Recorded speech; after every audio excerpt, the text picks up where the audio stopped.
Okay, we're here today at the request of Talon, who asked, how do I unmess up a garage door that is in this state? In this case, you see the wire is all wrapped around the axle and it came off a little winder thing and made a big mess. We have not broken a spring, but we got the same situation on the other side. So the first step,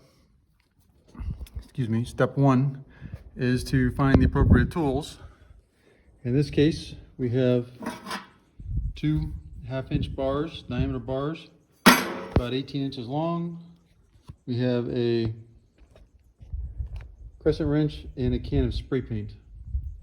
So before we go any further, we'll take a can of spray paint and we'll spray a straight line on this spring, because right now it is relaxed. Okay, so I already screwed up once. I should have undone the bolts, these set screws here first, because my spring was not completely relaxed. You see I have a, here's my old line, and here's my new line with the spring relaxed. So make sure that the spring is relaxed before you spray paint it. And right now, so the shaft will turn. I undid both ends, the set screws, and the shaft will turn. And so I'm gonna lower the garage door down, and it's a heavy SOB, so I'll try not to hurt myself. And then we can wind all this stuff. This will be, as I do that, it will actually spin this shaft and unwind all this garbage, hopefully. I might actually want to do that first. And then we will tension all of this with the garage door closed. That's the normal method of doing this. So unwound all the mess and ready to lower the garage door down. Well, the less said about getting the door down, the better. But what we have here, we do have the door down, and if you see, you look close, you see here we do have the cable inside, and it's not hitting on anything. One thing that this door had an issue with was this little pin right here that holds that eye was hitting on one of these supports, and that's actually what caused the issue with the door not going up or down. So be wary of that if you to actually troubleshoot the original problem. And so now we're going to go up there and line up the cable and make sure it's sitting on the drum right, and we'll get ready to tension. Okay, so now we're ready to tension it. We have our white stripe there, and this one is tensioned already. If you count this, it goes 1 turn, 2 turns, and a 1/2 turn. And so when you do this, you'll be pulling down on you'll be pushing up on the bar, and so it will want to come down. So then you can rest one of your bars on the garage door, and it should be in the right location. You want to make sure when you do this that your shaft turns freely.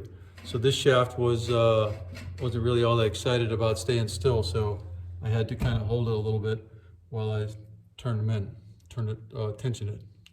Okay, at this stage, right now both the wires are straight and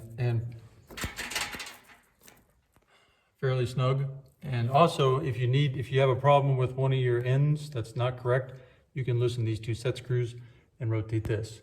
Be careful though, is because actually the pulleys hold the whole thing on there. You notice in this case it's trapped by another garage door, but without that, the bar can slide left and right, screwing things up a little bit. Okay, one word of safety here.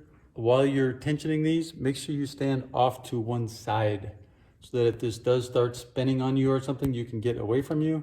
It doesn't get you in the face or the teeth or any other body part that you really care about. So if it bends up a garage door, tears up a little sheetrock, drywall, so be it. But much better to do that than to have false teeth or a fake eye put in.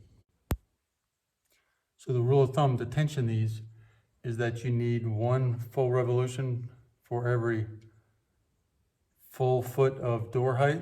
So in this case, our garage door is about 10 feet tall. So we're gonna do it 40 quarter turns or 10 revolutions.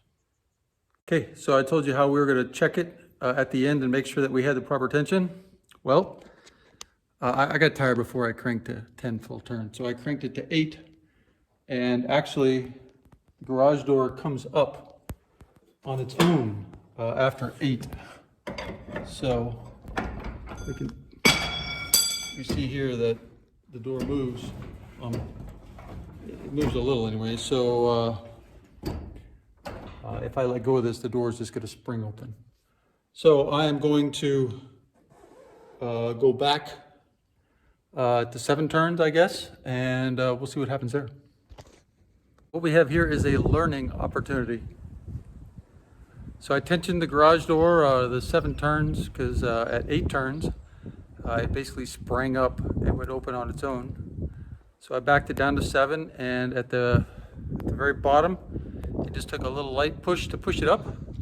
But what happened when it got up was all the spring came out of the spring, and the cable became loose. And at that point, then it bird nested, to put it politely.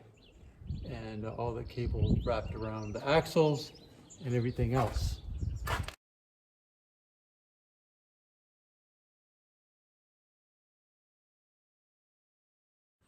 So after that fun experience, I went ahead and tightened it up to 8 turns. It did come off the ground a wee bit, and I'm going to raise it slowly so that it does not unspool off the cable drum. And so that's why they say a rule of thumb is 1 turn per foot, because that's what's going to spool off the cable drum, is probably about 1 turn per foot, or 1 foot per turn. And pretty much success. It goes up, it stays in that position, and they do have a lock so they can keep it closed. The other thing is, if it's like your garage door, maybe you use a little more than this one. If it stays at half height in its as is position, then it's properly tensioned. So this one's probably about right at about 8 turns. So thanks for watching. Enjoy. Good luck. Oh, one other thing. While you're standing up there by that spring and you're tightening it, you need to remember that if the spring breaks, it's going to rotate. So don't rest your fingers or your hand or anything else on it.